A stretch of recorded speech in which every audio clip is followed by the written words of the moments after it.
Bienvenidos nuevamente a Aprende con Germán, este nuevo video donde tenemos la resolución de los mejores problemas, los problemas más interesantes del cuarto año de secundaria de este CONAMAT 2019 tomado en provincias, ¿no? Vamos a empezar con el problema número 2, un problema interesante. No fue tan fácil este problema debido a que se debe de manejar muy bien la teoría de la parte de estadística, ¿no? Nos da un cuadro estadístico. Nos dice lo siguiente: se tiene la tabla de distribución de frecuencias con respecto a las notas obtenidas por 60 estudiantes, ¿no? En el curso de aritmética en un colegio de la zona rural en un departamento de la selva del Perú. Y lo que nos dicen como dato adicional es que A es menor que B, menor que C. Nos piden determinar la media aritmética más 2 veces la mediana más 3 veces la moda, ¿no? Como ustedes pueden observar, acá hay algo muy interesante, ¿no? Primero, que esto está ordenado de manera creciente, pero también los extremos son, o mejor dicho, los términos equidistantes son de la misma cantidad, ¿no? A eso se le llama una tabla de distribuciones simétrica, ¿no? Y debido a que está ordenado en forma creciente esos tres términos, podemos aplicar una propiedad, ¿no? Cuando una tabla de distribución es simétrica y la moda es única, entonces, ¿qué va a suceder? Que tanto la media, la mediana y la moda tienen el mismo valor. Por lo tanto, aquí yo puedo poner la media más 2 veces nuevamente la media más 3 veces la media también, ¿no? La media. Es decir, lo que yo busco es 6 veces la media aritmética, ¿no?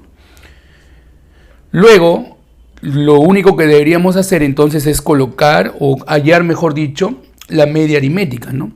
Y para hallar la media aritmética vamos a aplicar esta propiedad, ¿no? La media aritmética lo vamos a hallar como la sumatoria del i igual 1 al i igual a n de xi por la frecuencia absoluta i sobre el número de datos, ¿no? Xi es conocida como la marca de clase. Por lo tanto, para hallar la marca de clase, aquí le aumentó una columna que no estaba inicialmente en los datos y lo vamos a hallar como la semisuma del límite inferior y límite superior de cada intervalo, ¿no? 0 más 4 entre 2 sería 2. Acá 4 más 8 entre 2 sería 6. Y bueno, como el ancho es común 4 en todo momento, esto va a ir avanzando de 4 en 4. 10, 14 y 18. Entonces, lo que debemos de hacer es la sumatoria de los productos, ¿no? Los productos de xi y la frecuencia absoluta simple, sumar todos esos productos y dividirlo entre el total de datos, ¿no? Muy bien, entonces podemos decir que la media a qué es igual a 2a más 6b más 10c más 14b más 18a. 18a. No me alcanzó mucho espacio. Y eso dividido entre el total de datos, ¿no? Que sería la suma de todas estas frecuencias. Pero en el problema nos decían que esta encuesta se realizó a 60 estudiantes. Por lo tanto, acá sería 60, ¿no? Aquí vamos a tener entonces que la media aritmética va a ser igual a 2a más 18a, tenemos 20a, más luego tenemos 20b, más 10c, sobre 60, ¿no? Acá podemos simplificar el 0 en todos estos términos y nos va a quedar que la media aritmética a qué es igual. Este 6 lo pasamos a multiplicar convenientemente, va a ser 6 media aritmética, y acá nos va a quedar 2a más 2b más c. Pero un momento, 2a más 2b más c es la suma de todas estas cantidades, ¿no? Que sería el total de alumnos, o sea, 60, ¿no? Y como justamente yo lo que buscaba era 6 veces la media aritmética, ya hemos obtenido que 6 veces la media aritmética es 60. Por lo tanto, esta sería la respuesta para este problema. Bien, continuamos con el problema número 5 de cuarto año de secundaria. Nos dice, dada la función de a en R, donde a es igual a todos los reales excepto el menos 1, es decir, en este caso el conjunto de partida debe de contener a todos los números reales excepto el menos 1, ¿no? Entonces x tiene que ser diferente de menos 1. Nos dice, aquí nos dan la regla de correspondencia y lo que nos piden es calcular el rango de f, ¿no? El rango de esta función. Bueno, como acá hay un valor absoluto, vamos a hacer algo muy importante. Primero vamos a suponer que x es mayor que 0, ¿no? Si x es mayor que 0, entonces el valor absoluto de una cantidad mayor o igual que 0, vamos a ponerle acá también el igual, va a ser la misma cantidad, ¿no? Entonces nuestra función quedaría definida de la siguiente manera. Acá sería x más 2x sería 3x más 1 sobre x más 1, ¿no? Pero esto lo podemos colocar así, ¿no? 3 más, colocamos el denominador x más 1, y aquí calculamos, ¿no? Acá va a salir 3x más 3, como solamente es más 1, acá le restamos 2, ¿no? Menos 2. O sea, operando esto nos va a dar lo mismo, ¿cierto? Bien, entonces, como queremos hallar el rango, partimos de esta condición de que x es mayor o igual que 0 y lo convertimos a esta expresión para poder saber en qué intervalo se encuentra el rango, ¿no? Comencemos entonces. Nosotros ya sabemos que x es mayor o igual que 0. Le vamos a sumar 1 y vamos a tener que x más 1 va a ser mayor o igual que 1, ¿no? Luego vamos a invertir, ¿no? Cuando invertimos una cantidad positiva, el resultado va a seguir siendo positivo. Entonces, en este caso va a ser mayor que 0, pero este sentido se va a invertir, ¿no? Y la inversa de 1 va a seguir siendo 1. Bien. Luego vamos a multiplicar por menos 2, quedaría menos 2. Acá sería menos 2 sobre x más 1. Acá quedaría el signo igual, ya que estamos invirtiendo. Y acá seguiría siendo 0, ¿no? Menos 2 por 0. Luego le sumamos 3 y vamos a obtener entonces que nuestra función f de x, al sumarle 3, va a estar entre 1 y 3, ¿no? Entonces quiere decir que para este caso ya tenemos definido el rango, ¿no? Va a ir desde el 1 cerrado al 3 abierto, ¿no? Bien, ahora vamos a hacer la segunda forma, ¿no? Hemos supuesto que x es mayor o igual que 0. Ahora vamos a suponer que x es menor que 0. Si x es menor que 0, entonces nuestra función, ¿cómo quedaría? Nuestra función quedaría de la siguiente manera. 2x, este valor absoluto sería menos x, 2x menos x nos daría x más 1 sobre x más 1, ¿no? Como x es diferente de menos 1, esto no puede ser 0 sobre 0, o sea, está definido. Por lo tanto, esto va a ser igual a 1, ¿no? Quiere decir que para todos los x menores que 0, la función siempre va a ser 1, ¿no? Entonces, aquí tenemos el rango del 1 al 3, 1 cerrado al 3 abierto, y lo vamos a unir con el 1. Obteniendo entonces nuestro rango, ¿no? Nuestro rango final de toda la función. El rango entonces de esta forma sería del 1 cerrado al 3 abierto, ¿no? Y esa sería la respuesta para este problema. Bien, continuamos entonces con el problema número 12. Según el gráfico, el polígono OABCD es regular, o sea, nos están hablando que esto es un pentágono regular.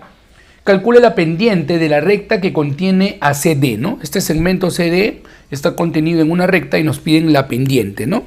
Vamos entonces a prolongar, este segmento, ¿no? Hasta intersectar con el eje X. Y bueno, hay que entender que aquí va a haber un ángulo en posición normal, ¿no? Que vamos a llamarle θ. Y por propiedad, la pendiente de la recta que contiene a ese segmento va a ser igual a la tangente de este ángulo en posición normal, ¿no? Que por lo visto es un ángulo obtuso, por lo tanto la tangente va a ser negativa. Entonces la respuesta tiene que ser negativa, ¿no? Bien, el problema ya está prácticamente listo. Hay que recordar que en un pentágono regular el ángulo interior es 108, ¿no? Todos sus ángulos interiores miden 108 grados. Por acá tenemos 108, ¿no? Este ángulo también sería 108.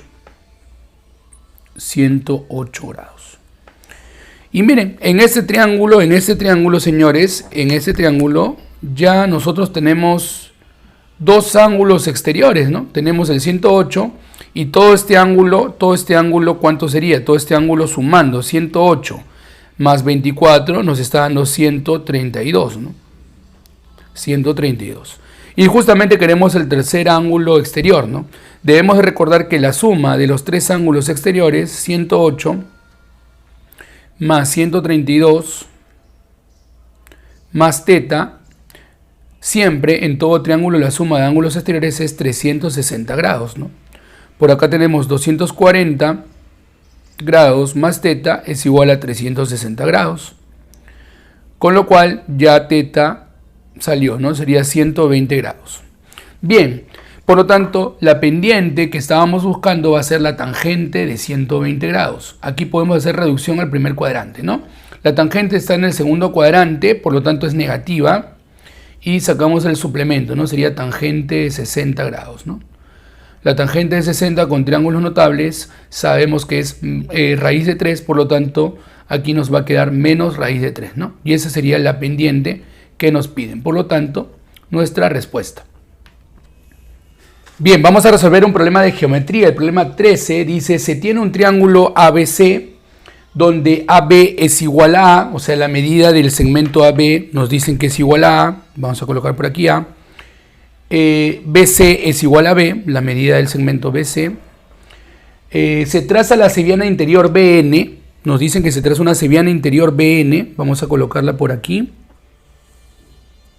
BN, aquí está el punto N, tal que 4 veces la medida del ángulo BNA es igual a 3 veces la medida del ángulo BAC y a su vez 6 veces la medida del ángulo BCA, ¿no? Bueno, esto se aprende en proporciones. Vamos a dividir todo esto entre 12 para ver en qué proporción se encuentran esos ángulos. Al dividir entre 12 entonces nos va a quedar que la medida del ángulo BNA entre 3 va a ser igual a la medida del ángulo BAC entre, simplificando acá va a salir 4, igual a la medida del ángulo BCA, simplificando el 6 con el 12 nos va a quedar 2, ¿no? Entonces quiere decir que vamos a usar 3 para BNA, 4 para BAC y 2 para BCA, ¿no? En esa proporción van a estar. Entonces vamos a ir colocando. BNA le colocamos, vamos a colocarle 3 alfa. BAC va a ser como 4, ¿no? BAC, esto va a ser un 4 alfa. Y BCA va a ser como un 2 alfa. Bien, aquí observamos también que este ángulo es el doble del otro, por lo tanto podemos hacer trazos ya conocidos, trazos auxiliares ya conocidos, ¿no? Muy bien. A ver, ¿qué me piden? Me piden, calcula NC, me piden esto en función de A y B. Muy bien, muy bien, muy bien. Entonces, como ya les decía, cuando un ángulo es el doble del otro, hay un trazo ya muy conocido que lo vamos a hacer justamente en este instante, ¿no? Vamos a colocar entonces, vamos a hacerlo aquí, una seviana adicional. Una seviana adicional, vamos a colocarlo por aquí, aunque no es perfecta. De tal manera que aquí se forma un isósceles, o sea que esto también sea 4 alfa. Estoy aplicando esa técnica, ya que aquí se van a repetir varios ángulos y varios lados, ¿no? En este caso, por ejemplo, hacer isósceles, esto también va a ser A. Luego, señores, aquí ¿qué vamos a tener? Vamos a tener lo siguiente, que como esto es 4 alfa y esto es 2 alfa, entonces todo este ángulo va a tener que ser 2 alfa, todo este ángulo. ¿Por qué? Porque la suma de dos ángulos interiores se tiene que dar el exterior. Bien, ahora como acá tenemos 3 alfa y acá 2 alfa, entonces esto tendría que ser alfa, porque 2 alfa más alfa me da 3 alfa. Y como ya habíamos dicho que todo era 2 alfa, esto también sería alfa, ¿no? Con lo cual, aquí yo estoy viendo que esta línea BN es una bisectriz, ¿no? Es una bisectriz de este triángulo que se ha formado aquí. Y como es una bisectriz, podemos aplicar la proporcionalidad que existe, ¿no?, entre estos lados y estos segmentos, ¿no? Entonces, como esto es de A a B, entonces este segmento también va a ser un A por K y un B por K, ¿no?, por el teorema de la bisectriz, ¿no? Bien, bien, bien. Pero lo que no podemos olvidar es que aquí hay 2 alfa y acá también hay 2 alfa, o sea que este triángulo también sería isósceles. Quiere decir que si a este 2 alfa se lo pone A este 2 alfa también se le va a poner A. O sea, todo este segmento sería A, ¿no? Bueno, vamos a trabajar entonces. Vamos a sumar AK más BK igual a A. Factorizamos K, nos va a quedar A más B igual a A. De esta manera vamos a obtener el valor de K. K va a ser igual a sobre A más B. Pero ¿qué nos piden en la pregunta? En la pregunta nos piden B por K, ¿no?, ya que nos piden el segmento NC. Entonces la respuesta sería esta fracción multiplicada por B, por lo cual nos va a dar AB sobre A más B, ¿no? Y esa sería la respuesta para este problema tan bonito de geometría. Vamos a resolver el último problema que vino en cuarto año de secundaria. Del gráfico A, B, C, D, nos dicen que es un cuadrado donde la tangente del ángulo X es 3/7, ¿no?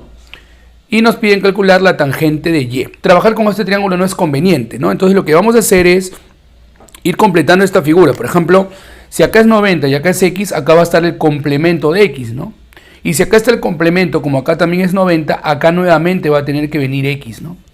Quiere decir que aquí hay otro triángulo, rectángulo, que también contiene a X, ¿no? Y creo que como en este triángulo uno de sus lados coincide con el lado del cuadrado, es conveniente trabajar entonces ahí la tangente, ¿no? Debido a que la tangente es 3/7, entonces quiere decir que el cateto opuesto es como 3 y el cateto adyacente es como 7, ¿no? Entonces, en este triángulo que estoy sombreando, en este triángulo, el cateto opuesto va a ser como 3 y el cateto adyacente va a ser como 7. Pero recordar que es un cuadrado, entonces si este lado es 7, este lado también sería 7. Pero todo esto también tiene que ser 7, por lo tanto, si acá hay 3, esto ya sería 4. Señores, entonces ya la respuesta está lista, ¿no? Ahora trabajando en este triángulo, como me piden la tangente de Y, sería el cateto opuesto 4 sobre el cateto adyacente 7. Y esa sería la respuesta para el último problema que vino en cuarto año de secundaria.